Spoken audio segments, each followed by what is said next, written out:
పెద్ద మూవీలో ఒక ఫేమస్ డైలాగ్ ఉంటుంది. అంటే ఫేమస్ అంటే బాగా క్లిక్ అయింది.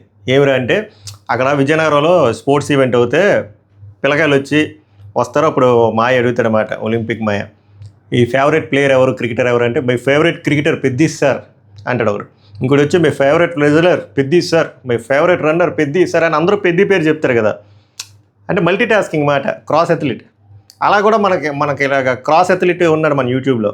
అలాగ నా favourite scammer Mahidhar sir, my favourite joker Mahiraj sir, my favourite ఎర్రి పుష్పం ఎవరైనా ఉన్నారంటే మహిదర్ సార్ అని నేను చెప్పుకుంటామా. ఎందుకురా అంటే ఒక సామెత ఉంటుంది, ఎన్నిసార్లు కొట్టినా చావని పామురా నువ్వు అంటారు చూసావా.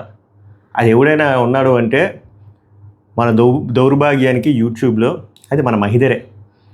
అంటే ఏం బ్రో నీకు ఏం అనిపించదా, ఏం తెలీదా, అంత స్వేచ్ఛగా వదిలేస్తావేంటి బ్రో అంటే చిన్నది కూడా నీకు ఏం ఉండదా, అంతే సారీ టు సే దిస్, నీకు సిగ్గేం అనిపించదా, అంత మాట్లాడావు నిన్న. నేను నిన్న ఉదయం వీడియోలోనే చెప్పా, ఈ పెద్ద మనిషి గురించి నాకు తెలిసి ఆ వీడియో డిలీట్ చేస్తాడని.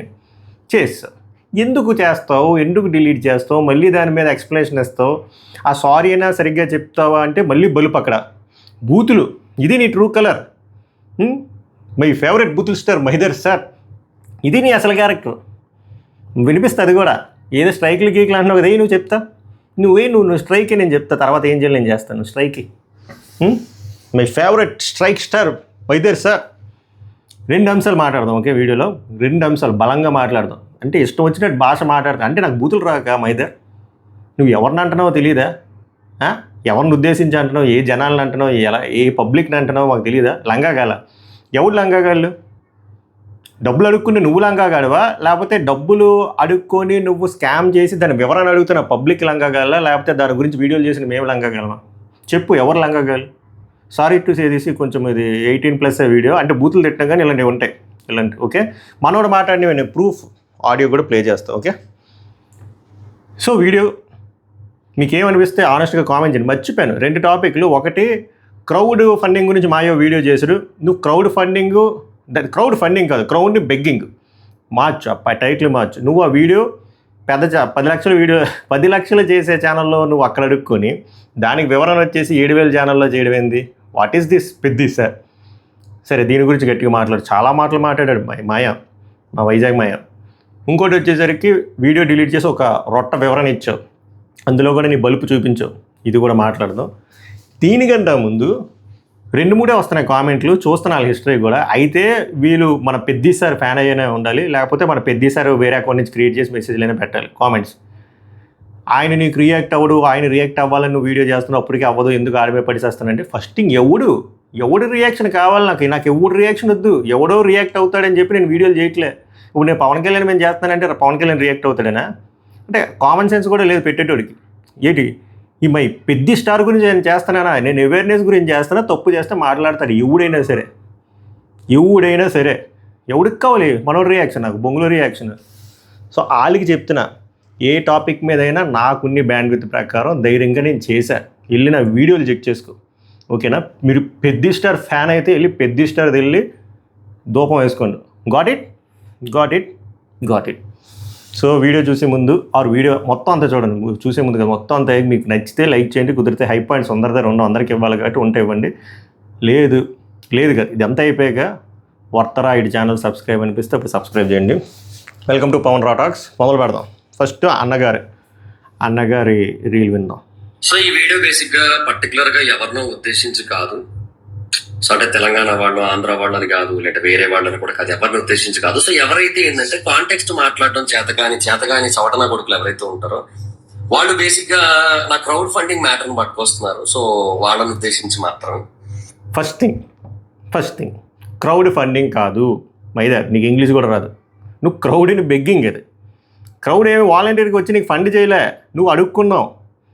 అర్థమవుతుందా? అడుక్కునేదానికి ఫండింగ్ చేయడానికి నక్కకి నాగలోకానికి అంత ఉంది డిఫరెన్స్ ఉంది. మైది వైబ్స్. నీకు అన్వేష్ ఏమవుతాడు మంచి పేరు పెట్టాడు, కానీ ఆ పేరు కూడా నువ్వు డిజర్వ్ కాదు, అనవసరంగా వాళ్ళని తక్కువ చేసినట్టు అనిపిస్తుంది, అందుకే పేరు కూడా వాడట్లేదు. ఓకే, అది క్రౌడ్ ఫండింగ్ కాదు. మళ్ళీ వచ్చి ఓ బొక్కలో వర్షన్ చెప్తున్నావు. నేను నా ఛానల్కి వచ్చి నా సబ్స్క్రైబర్ని నా బాధను నేను షేర్ చేసుకుంటే మీరెందుకు లంగాగాలు మొత్తం అంతా చెప్పాక వినిపించాక మాట్లాడదాం. ఎవరిని కాదు ఇక్కడ, ఎవరిని కాదు. అట్లా ఎవరైతే ఎవరిని కాదని చెప్పి మళ్ళీ ఎవరైతే ఏంటి ఏందో నీ ఇఫ్ కండిషన్ లేకుండా ఇది అసలు బేసిక్ దానికి దీనికి ఏంటి సంబంధం? ఇప్పుడు నేను మాట్లాడిన మాటకి మీరు జవాబు చెప్పగలిగితే మీరు అది మాట్లాడాలి, కానీ మీరు అది చెప్పలేక ఇంకేదో పట్టుకొని వచ్చి ఎందుకు అయ్యండి?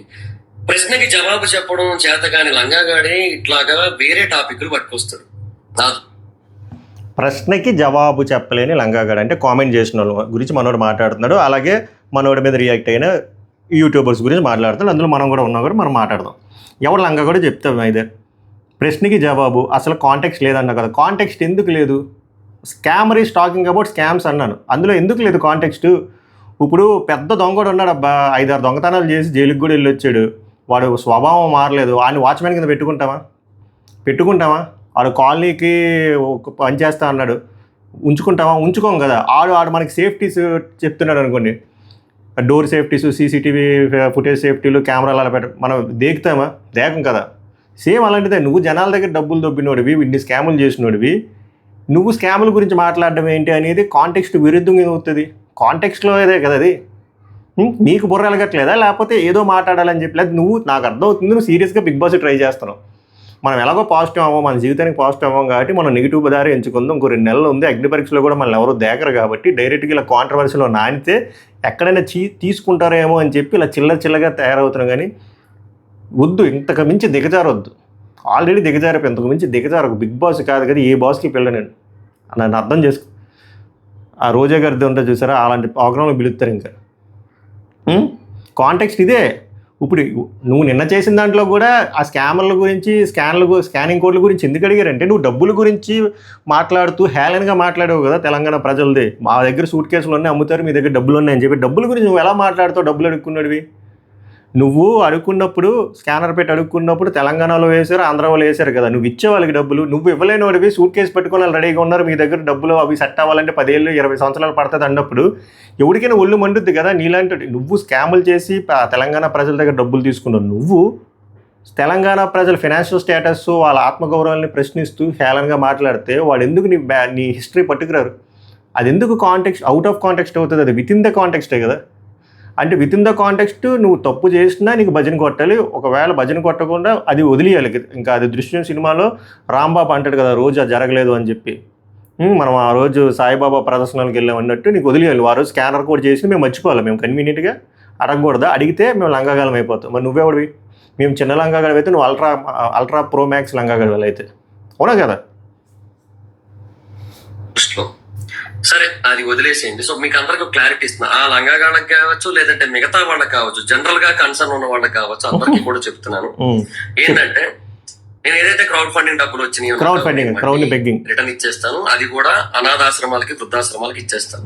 ఇది ఒకటి ఇచ్చేస్తాడంటే, మనోడు ఫిబ్రవరి 7వ తారీఖున అడుక్కున్నాడంటే నెక్స్ట్ ఇయర్ ఫిబ్రవరి 7వ తారీఖున ఇస్తాడంటే. ఎవరికి ఇస్తాడు? డబ్బులు ఎవరి దగ్గర తీసుకున్నారు వాళ్ళకి ఇవ్వాలి, కానీ ఆర్ఫనేజ్లకి, వృద్ధాశ్రమాలకి వీళ్ళకి ఇస్తాడంటే నాకు అర్థం కావట్లేదు లాజిక్. ఇవ్వద్దని చెప్పట్లే, అదేంటి లాజిక్ అసలు? నువ్వు ఎవరి దగ్గర అయితే పాపం తీసుకున్నావో ఆ ట్రాన్సాక్షన్లు ఉంటాయి కదా, వాళ్ళకి ఇచ్చి 1500 మంది ఇచ్చారంటే మరి అడుక్కున్నప్పుడు ఉన్నంత ఓపిక ఇచ్చేటప్పుడు ఉండదా నీకు? ఆ 1500 రాసుకో నీట్గా. ఏళ్ళు వచ్చేసాయి మొత్తం సెగ్రిగేట్ చేస్తే టేబుల్లో వచ్చేస్తాయి మొత్తం యూనిక్ డీటెయిల్స్. అందరితో మాట్లాడు. అప్పుడు ఎన్బిసి ఇవ్వలేదు, ఎంతమందికి ఇచ్చాడు ఎన్బిసి వెనక్కి అంటార్టికా టూర్ది. అలా ఇవ్వు. నువ్వు తీసుకునే డబ్బులు ఎవరి దగ్గర అయితే తీసుకున్నావో వాళ్ళకి ఇవ్వకుండా మళ్ళీ అంటే కలరింగ్ మాట. నెక్స్ట్ ఇయర్ హడావిడి చాలా చేస్తాడు, నేను ఎంత మంచివాడిని, నా అలాంటి మంచివాడిని ఇన్ని మాటలు అన్నారు అని చెప్పి అని చెప్పి ఒక ఫేక్ ఐడి ప్లేట్ చేసి, నేను చూడండి వైజాగ్లో 5 ఆర్ఫనేజ్కి, హైదరాబాద్లో 5 ఆర్ఫనేజ్కి ఇచ్చాను, అంటే నేను ఎంత న్యూట్రల్ పర్సన్, నాకు మళ్ళీ ఇలా అంటగట్టారు, నాకు తెలంగాణ అంటే పడదని. ఇవన్నీ సొల్లు screen play, Christopher Nolan screen play ఇది. ఇలా చేస్తాడనుకుంటాడు, బట్ మెహర్ రమేష్ స్క్రీన్ ప్లేలో వెళ్తుంది. నువ్వు చేయాల్సింది ఆర్ఫనేజ్లకు ఇవ్వాల్సింది కాదు. ఎవరైతే నీకు పోనీ నీకు వాళ్ళు చెప్పారా? పోనీ వాళ్ళు చెప్పారా, బ్రో మాకు మా డబ్బులు వద్దు, నువ్వు ఆర్ఫనేజ్కి ఇవ్వమని చెప్తే ప్రూఫ్లు చూపించు. ఎందుకు చూపించాలి నీకంటే, నువ్వు అడుక్కుంది ఆన్లైన్లో కాబట్టి ఆన్లైన్లోనే చూపించాలి.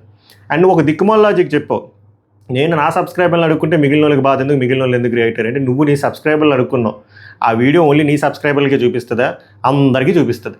అందరికీ చూపించింది. సో అందరికీ రైట్ ఉంటుంది. నువ్వు పబ్లిక్ మోడ్లో పెట్టి అడుక్కున్నప్పుడు అందరూ అడుగుతారు, అదొకటి. రెండోది వచ్చేసరికి నీ సబ్స్క్రైబర్లోకి కూడా అకౌంటబిలిటీ ఉంటుంది కదా, ఆడు కూడా అడుగుతారు. ఎందుకంటే నువ్వు వాళ్ళకి ఏమైనా చేసావా? నువ్వు అట్లీస్ట్ ఒక బన్ను మొక్కైనా కొనిచ్చావా? లేదు. టీ ఇచ్చావా? కాఫీ ఇచ్చావా? లేదు. నీకు బిజినెస్ ఒకవేళ ప్రాఫిట్ వస్తే అందులో షేర్స్ ఇస్తావు? ఏమీ లేదు, ఏమీ చేయలేదు. అలాంటప్పుడు వాళ్ళు ఎందుకు ప్రశ్నించరు? నీ సబ్స్క్రైబర్లు అయినా నాన్ సబ్స్క్రైబర్లు ఎవడైనా ప్రశ్నిస్తాడు. ఎందుకంటే నువ్వు సోషల్ మీడియాలోకి వచ్చి పబ్లిక్ మోడ్లో పెడితే ఎందుకు ప్రశ్నించరు? పోనీ దానికి ఏమైనా అథెంటిసిటీ ఉందా? లేదు. లిజిట్గా ఏమైనా చూపించావా? ఇప్పటికైనా చూపిస్తావు. ఇప్పటికైనా 2,72,000 అంటున్నావు, దానికి ఏదో 1,00,000 యాడ్ చేసి ఇస్తాను అంటున్నావు, 10 ఆర్ఫనేజ్లు అంటున్నావు. కానీ నీ కష్టం గురించి చెప్పేవి ఒక స్టోరీ వెళ్ళో చూసావా? 65 లక్షల లాస్ తాలూకా డాక్యుమెంటేషన్ చూపించావా? ఇప్పుడు వచ్చి చూపించలేదు. అక్కడే నీ క్రెడిబిలిటీ మొగ్గలేసిపోయింది మైదర్. అక్కడ నువ్వు అంటున్నావు కదా మమ్మల్ని లంగాగలని, నువ్వు అక్కడ లంగాగడ వైపు, నువ్వు లంగాగడ వైపు అది. సో నోటికి ఏదొస్తే అది మాట్లాడేస్తే చెల్లుతుంది అనుకోక. నీకు ఎన్ని బూతులు వచ్చో దానికంటే 10 రెట్లు బూతులు నాకు వచ్చు. నువ్వు ఎంత కోర్ వైజాగ్, నీకంటే అల్ట్రా కోర్ వైజాగ్. నేను నీకంటే 5 ఏళ్ళు పెద్దోండి. సో ఇంకా 5 ఆకులు ఎక్కువ చదివిందండి. నువ్వు కానీ ఇలాంటి భాషలో కానీ మొదలుపెట్టావు అనుకో, నువ్వు నా భాష తట్టుకోలేవు. బాత్రూంలోకి వెళ్ళి ఏడ్చేస్తావు. మళ్ళీ లాస్ట్లో ఎమోషనల్ బ్లాక్మెయిల్ మాట. నేను కానీ అది ఇవ్వలేకపోతే 7 o'clock బ్లేడ్ లాగా ఏదో బ్లేడ్ వేసి చనిపోతాను. ఎందుకు ఆ ఎమోషనల్ బ్లాక్? ఎవరిని బెదిరిస్తున్నావు? ఎవరిని భయపిస్తున్నావు? ఎవరి దగ్గర సింపతి దొబ్బుతున్నావు? నిన్ను ఎవడు అనుకోమన్నాడు? ఎవడు ఒళ్ళు బలిసిపోయిన మాటలు మాట్లాడమన్నాడు? ఎవడు మళ్ళీ వీడియోలు డిలీట్ చేయమన్నాడు? మళ్ళీ ఇప్పుడు అహంకారంతో వచ్చి నేను ఇప్పుడు 2 వెర్షన్లు చెప్తా, 2 టాపిక్లు. ఎవరికి కావాలి నీ బొక్కల టాపిక్లు? నువ్వు చేసుకుంటే కామ్గా వీడియోలు చేసుకో. ఎవరినైనా కలిగితే వాళ్ళు నీ గతాన్ని కలుగుతారు. నీ గతం ఏమో అంత ప్యూర్గా ఉందంటే అబ్బే స్కానర్ కోడ్. పోనీ ఆ డబ్బులు వాళ్ళకి ఇస్తున్నావంటే ఆర్ఫనేజ్కి ఇస్తానంటావు. దిక్కుమల లాజిక్. నువ్వు కాంటెక్స్ట్లో ఉండవు. దౌర్భాగ్యం ఏంటంటే నువ్వు వేరే వాళ్ళ కాంటెక్స్ల గురించి మాట్లాడుతావు. ఇది ఫస్ట్ టాపిక్. ఇంకో టాపిక్, ఆ వీడియో చేసావు, గట్టిగా మింగారు, వీడియో డిలీట్ చేసి 2.5 నిమిషాలు వీడియో చేసి అందులో వీడియో నేను వెనక్కి తీసుకుంటున్నా అని చెప్తున్నావు. కానీ నీ కళ్ళల్లో కానీ నీ ఒంట్లో కానీ ఏడా కానీ ఒక్క సూచన లేదు నువ్వు సారీ చెప్తున్నట్టు. ఎందుకంత బలుపు? అంటే ఎవరు ఏం చేయలేరనా? నువ్వు ఏది గ్రాంటెడ్గా తీసుకోక. ఆల్రెడీ నీకున్న మినిమం నీ ఛానల్ ఎవడు దేగడు. నువ్వు ఏపీ తెలంగాణలో పొలిటికల్ పార్టీస్ కానీ నీ ఛానల్స్ ఎక్కువ. కానీ నేను ఎవడైనా దేగుతున్నాడంటే ఎవడు దేగడు. కాస్త కోస్త ఇంతకుముందు ఆ మూవీ రివ్యూస్ అయినా చూసేవారు, అది కూడా దేగట్లేదు. ఎందుకంటే నీ రియల్ సెల్ఫ్ తెలిసిపోయింది కాబట్టి. ఇప్పుడు అంత దౌర్భాగ్య స్థితిలో ఉన్నప్పుడు ఎంత గ్రౌండెడ్గా ఉండాలి. ఇప్పుడు మళ్ళీ నువ్వు తెలంగాణలో కలిగితే నీకు ఆ 20-30 వేలు కూడా చూడరు. ఒక యూట్యూబర్గానే సలహా ఇస్తున్నావు. ఎందుకు ఆ బలుపు? ఇప్పుడు కూడా నువ్వు మళ్ళీ జనాలకు తెలియని కొన్ని విషయాలు చెప్తున్నావు. మమ్మల్ని ఎలా అన్నారు, ఆంధ్ర వాళ్ళని సౌత్ బీహార్ అన్నారు, ఇటు అన్నారు. ఇటు సైడ్ ఎందుకు చెప్తావు? ఇటు సైడ్ జరిగినవి కూడా చెప్పాలనుకుంటే. తెలంగాణ వాళ్ళు ఆంధ్ర వాళ్ళని ఎలా తిట్టారో కొంతమందే, తప్పే, ఏదైనా తప్పే. వీళ్ళు ఎలా తిట్టారో వాళ్ళు కూడా వీళ్ళని అలాగే తిట్టారు కదా పదాలు. నేను తేన మళ్ళీ ఎందుకు చెప్పడం జనాలకి? అది ఆ నెగిటివ్ ఎనర్జీ స్ప్రెడ్ చేయడం వల్ల నీకేమొస్తుంది? ఏమీ రాదు. కానీ ఇప్పుడు ఆంధ్ర వాళ్ళు ఎమోషనల్ యూజ్ చేద్దాన్ని. కానీ ఆంధ్ర వాళ్ళు అంత తెలుగు తక్కువలు కాదు కదా. నీ గురించి నాకు తెలుసు కదా వాళ్ళకి. నువ్వు అన్నావు కదా లంగాగలవని. నువ్వు ఇలా పెద్ద లంగాగలవని వాళ్ళకి తెలుసు. అర్థమవుతుందా? సో సారీ చెప్పడం కూడా నీకు, చెప్పడానికి కూడా నీకు అహంకారం. సరే పోనీ స్టాండ్ ఏమైనా ప్రాపర్గా తీసుకున్నంటే ప్రాపర్ స్టాండ్ తీసుకోలేదు. నా మాటలు వేరేగా కాంటాక్ట్ సెట్ చేసారంటే ఎందుకు? ఏ కాంటాక్ట్ సెట్ చేసావు? నువ్వు మాట్లాడిన పాయింట్లు ఇప్పటికీ అలానే ఉన్నాయి కదా ఆన్ రికార్డ్. నువ్వు ప్రైవేట్లో పెడితే డౌన్లోడ్ చేసిన వాళ్ళ దగ్గర లేవా ఏంది వీడియోలు? మేము అమ్మడానికి రెడీగా ఉన్నారు, సూట్ కేసులు ఉన్నాయి, మీ దగ్గర కొండాడే డబ్బులు ఉన్నాయన్న. అది ఎంత బలుపుతో కొట్టుకునే అహంకారం అది. నువ్వు మాట్లాడుతున్నావు వాటి గురించి. నీకేం అవసరం అసలు? టాపిక్ ఏం జరుగుతుందో అది చెప్పి పెద్ద మనిషిగా బోత్ వేస్లో చెప్పి వెళ్ళిపోవాలి. నీకేం అవసరం? నేను ఉదయం వీడియోలో చెప్తున్నా, మళ్ళీ చెప్తున్నా. నువ్వు చూసావా వాళ్ళు సూట్ కేసులు ఇవ్వడం? నువ్వు చూసావా వీళ్ళ దగ్గర డబ్బులు లేవని చెప్పకూడదు. మళ్ళీ బలగం మూవీ గురించి చెప్పి క్రిటిసైజ్ చేస్తున్నావు, వాళ్ళ సినిమాలు క్రిటిసైజ్ చేస్తున్నావు. ప్రాపర్ పెద్ద ప్రొడ్యూసర్ లేకపోతే మీ సినిమా దేకడని చెప్పి వాళ్ళు హ్యూమిలేట్ చేస్తున్నావు. మళ్ళీ నువ్వు మూవీ రివ్యూలు చేసుకుని బతుకుతున్నావు. నువ్వు మూవీ రివ్యూలు చేసి బతుకుంటున్నావు. అది కూడా హైదరాబాద్లో మూవీ రివ్యూలు చేసుకుంటూ బతుకుతున్నావు. వైజాగ్లో లాసుల్లోకి వచ్చి మళ్ళీ హైదరాబాద్లే మీదే ఆధారపడ్డావు. మళ్ళీ హైదరాబాద్ వాళ్ళని అంటున్నావు. ఎన్న తలైవా లాజిక్ ఇది. సో మై డియర్ మైదర్, నరసింహ సినిమాలో రజనీకాంత్ గారి డైలాగ్ ఉంటుంది కదా, అలాగా ఆడవాళ్ళకైనా మగవాళ్ళకైనా సరే అహంకారం ఉండకూడదు. గ్రౌండెడ్గా ఉండు. గ్రౌండెడ్గా లేకపోయినా వద్దు. కానీ ఇలా బలిసి కొట్టుకున్నావు అనుకో, నువ్వు జబర్దస్త్ అదే బిగ్ బాస్కి వెళ్దామనే ప్రక్రియలో ఉన్నావు నాకు అర్థమైంది. కానీ నువ్వు బ్రతుకు జట్కా బండికి వెళ్ళిపోతావని నా బాధ. ఒక వైజాగ్ వాసిగా చెప్తున్నా. ఏం మాట్లాడినా ఆచితూచి మాట్లాడు. నీకు సంబంధం లేని టాపిక్లు మాట్లాడుకోక, నీకు వచ్చిన movie reviews, Bigg Boss reviews, వేరే ఏవో హారర్ కాంటెంట్ చేసుకో. ఓకే, లేదు పొలిటికల్గా ఆబ్జెక్టివ్ మీద వెళ్దాం అనుకుంటే ఒక స్టాండ్ తీసుకో, బలమైన స్టాండ్ తీసుకో. సరే, నువ్వు ఆంధ్ర వాళ్ళ గురించి మాట్లాడితే వాళ్ళ గురించి స్టాండ్ తీసుకుని పోరాడు, గ్రౌండ్ లెవెల్కి వచ్చి పోరాడు. అవి చేస్తా అంటే మనకు సుస్సు డైపర్ వేసుకోవాలి మళ్ళీ. అది ఇంకొకసారి ఇలాంటి రెక్లెస్ పదాలు, ఇలాంటి యూసేజ్ ఆఫ్ వర్డ్స్ కానీ మాట్లాడితే గట్టిగా ఉంటుంది. ఒక వైజాగ్ వాడికి డైరెక్ట్గా నేను నమ్మకేనుకుంటే ఏమైనా అనుకో, గట్టిగా ఉంటుంది. తప్పు చేసేవాడికి నీకెలా ఉంటే న్యాయంగా ఉన్న వాళ్ళకి మాకెలా ఉంటుంది? సో గట్టిగా ఉంటుంది, మాయా చాలా గట్టిగా ఉంటుంది. సో ఆ క్రౌడ్ బేకింగ్ ఆపేసి నీ వైపు ఛానల్ చూసుకో. ధన్యవాదాలు.